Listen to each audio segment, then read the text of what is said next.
Saludos, bienvenidos a este especial de Una de Soldaditos y que, como habéis podido comprobar en el título del vídeo, pues está dedicado a todos los argentinos, ya que hoy es su día, es el Día Nacional de Argentina, se celebra el 25 de mayo. Un fuerte abrazo hacia el otro lado del charco a toda esa nación de Argentina y a todos, evidentemente, mis seguidores que me están viendo.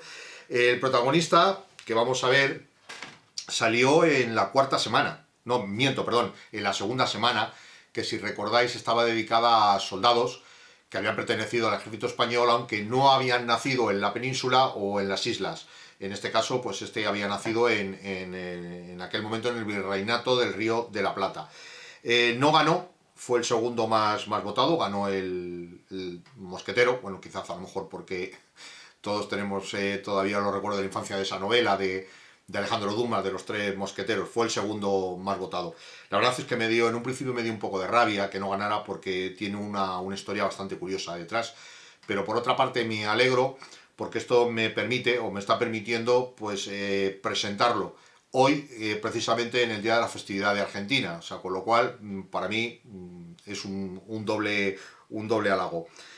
No vamos a tardar mucho más. Es este soldado de infantería del batallón de Buenos Aires en el año 1808, en plena guerra de la independencia. Tiene una historia curiosísima detrás y tiene mucho que ver, aunque él no intervino directamente, pero sí que tiene mucho que ver esos hechos en la proclamación de este día, precisamente, del Día Nacional de Argentina. Así que os espero después de la intro.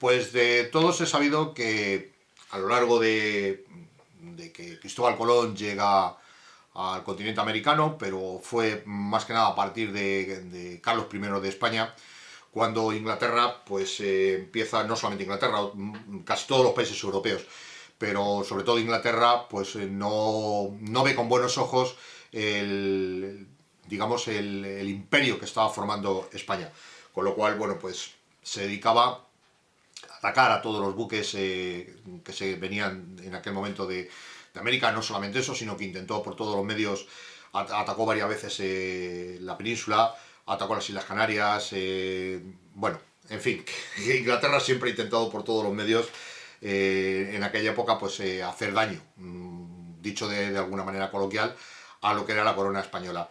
Y sí que es cierto de que en la zona del Caribe era donde ellos más atacaban porque era donde partían los buques y eran pues, puntos estratégicos, pero también hicieron dos intentonas en lo que hoy conocemos Argentina y Uruguay, todo lo que antes era el virreinato del Río de la Plata. La primera intentona fue en 1806, cuando 1600 ingleses al mando del general, perdonad mi inglés, Beresford, desembarca en Quilmes, al lado de Argentina, un 25 de mayo precisamente, y toma la ciudad de Buenos Aires. El contraataque se produjo el 12 de agosto al mando del entonces administrador colonial, que era Santiago Lines, con unos 2000 hombres, y ante tal hecho, bueno, pues el general Beresford pues, termina rindiéndose. La segunda intentona se produce en 1807, en este caso eran 6000 hombres al mando del general Whitelock, creo que se pronuncia así. Desembarcan en Montevideo, donde, bueno, después de una breve resistencia, el gobernador Huidrobos se rinde ante 2000 soldados que estaban allí con él. Y en julio pasa a Buenos Aires, donde se sigue luchando dentro de la ciudad hasta el 8 de julio, donde al final Whitelock pues, tiene que capitular porque se rinde. En este caso las tropas que estaban allí, españolas, le vencen, se le monta en los barcos y se le dice, hala, para tu casa, para Inglaterra. Pero esto no fue así como con lo que hicieron los ingleses, perdonad. Por los ingleses, todos los prisioneros que habían cogido, principalmente en Montevideo, pero también en Buenos Aires, se los llevaron a Inglaterra. El hecho es que a partir de ese momento los criollos, que es como se les conocía a la gente, a los descendientes de españoles que vivían en el Río de la Plata, en el virreinato, se dan cuenta de que habían vencido a los ingleses sin necesidad del apoyo de las tropas de la corona española, puesto que digamos que lo que hoy conocemos como Argentina y Uruguay pues estaba un poco dejada de la mano de Dios por parte de España, ya que no tenía nada rentable, mientras que otros países americanos sí que estaban dando oro, plata o cualquier otras cosas. Todo lo que producía o todo lo que se podía sacar de Argentina era muy costoso llevarlo hasta arriba, hasta la zona de Cuba o de México, que era donde salían los barcos normalmente hacia España.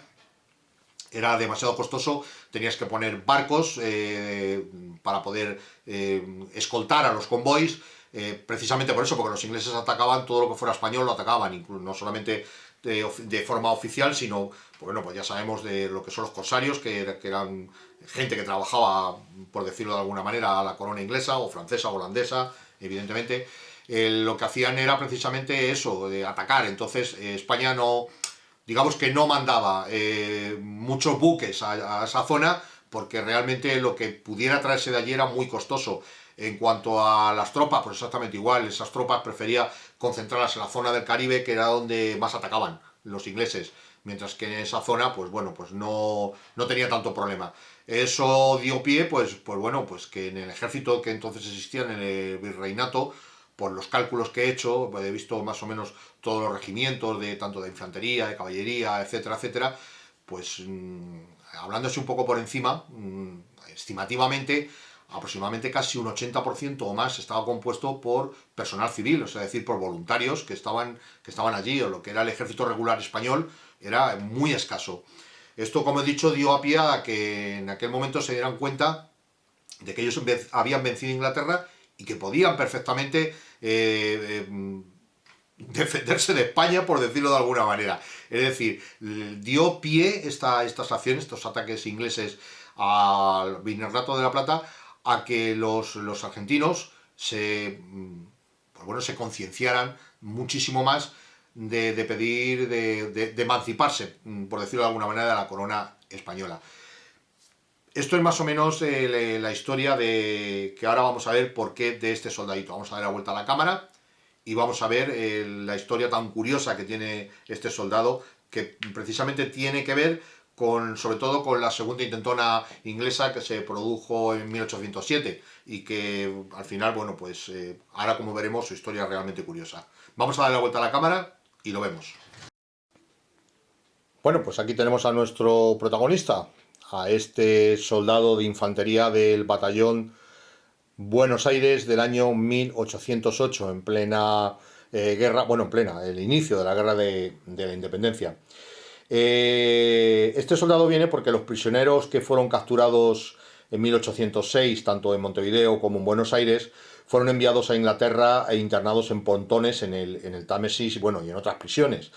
Pero el destino les depararía una nueva vicisitud, ya que, debido a la invasión napoleónica, los antiguos enemigos pasaban a ser aliados. Y en junio de 1809, junto con otros prisioneros españoles, serían enviados a La Coruña. Con ellos se formaría lo que se conoció como el Batallón de Infantería de Buenos Aires, que sería encuadrado a las órdenes del brigadier Jado Cajigal en la primera división del recién constituido Ejército de Galicia. Tras pasar por Ciudad Rodrigo y volver a Lugo, participa con el resto del citado ejército en la batalla de Medina de Río Seco, en Valladolid, el 14 de julio de 1808. En esta acción pues, sufre 31 bajas. Tras la retirada se encontraron reforzándose entre León y Sahagún hasta final del año. Y a continuación continuó con el mismo ejército, ahora que se denominaba de la izquierda. En el año 1809 parte de la fuerza pasa a formar la unidad de caballería Dragones del General, que con esto el batallón pues quedó bastante disminuido y se desplazó por diversas guarniciones de León, Orense, Lugo y como Bembibre y Ponferrada.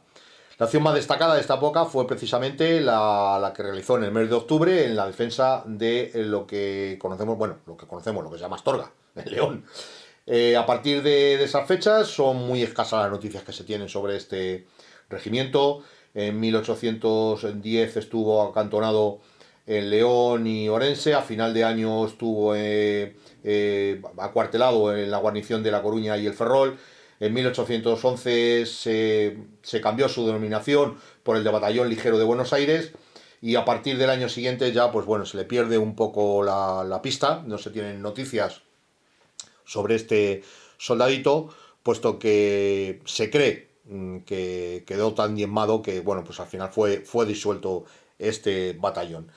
¿Cómo vestía este soldado? Bueno, pues como hemos dicho, este soldado fue un prisionero inglés. Entonces, en el momento de que los franceses invadieron España, pues los ingleses fueron aliados, vamos a decir, entre comillas, porque los ingleses siempre han ido a sus propios intereses, pero bueno, en aquel momento fueron aliados. Lo que hicieron fue que en mayo de 1808 sacara a todos los prisioneros que tenía en sus pontones, en el Támesis y en diversas cárceles, los equipara, uniformara, armara y los mandó a La Coruña, donde llegaron el 4 de junio. Evidentemente iban vestidos pues como la infantería o se supone que iban vestidos como la infantería inglesa.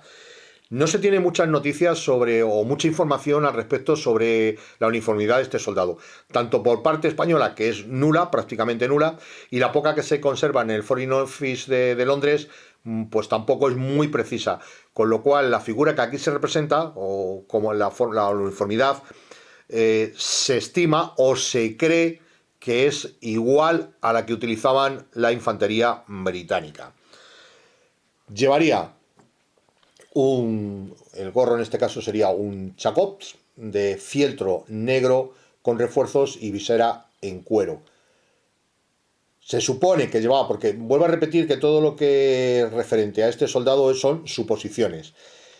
Llevaría la escarapela encarnada, que como hemos dicho en multitud de ocasiones significa que es un soldado español, es el color distintivo del ejército español. Y aquí en el frente, no se va a ver mucho el detalle, se supone o se sospechaba que llevaba una placa de latón con la figura de las armas de la ciudad de Buenos Aires. La casaca era la típica de la infantería británica, que eran las famosas casacas rojas. Estaba confeccionada con lana y bueno, pues tenía diferentes botones plateados. En este caso se desconoce el color tanto que se llevaba en el cuello como en las bocamangas, y en este caso se representan de color azul porque se supone, bueno, no que se supona, sino porque era el color que más utilizaban algunos de los regimientos de infantería británicos. Por eso se le ha puesto de este tipo de color. Los pantalones eran de fieltro gris para invierno y eran de paño blanco para el verano. Llevaba uno por dentro unas medias polainas para proteger el calzado. Vamos a ver si quiero enfocar bien esto. Y se completaba el uniforme con dos trinchas de color de cuero blanco, donde en una de ellas se sujetaba lo que era la bayoneta y en otra la bolsa de las municiones. El resto del equipo pues era la mochila tipo trotter, que es la que vemos aquí, una cantimplora de madera, y aquí vemos una bolsa blanca que era donde se llevaban las raciones. Luego fue adoptada por todo el ejército español. Esta bolsa se llamaba la bolsa de las alubias, para vuestra información. Como armamento, bueno, pues aparte del machete, que llevaba aquí, la bayoneta, perdonad, llevaba un fusil de chispa de la marca Brompes en alguno de los dos modelos que existían en aquel momento, que eran el Indian o el Tober. Bueno, pues aquí tenemos a este soldadito del batallón de Buenos Aires. Rocambolesca su historia, de prisionero pasa a aliado, además en poco tiempo. armado y vestido por los ingleses y que luchó en nuestra guerra de la independencia. Sirva como homenaje a todo el pueblo argentino y en especial, bueno, pues a todos aquellos compañeros argentinos que me siguen y que algunos de ellos, por no decir todos, insistentemente me estabais pidiendo que lo enseñara. Que cuando yo dije que ya no me quedaban más soldaditos, enseguida, hombre, a ver qué puedes hacer. Bueno, pues aquí lo tenéis. Vuelvo a retirar mis felicitaciones por vuestro Día Nacional y os espero en un próximo vídeo de Aire Libre. Un abrazo muy fuerte a todos y a todas. Hasta luego.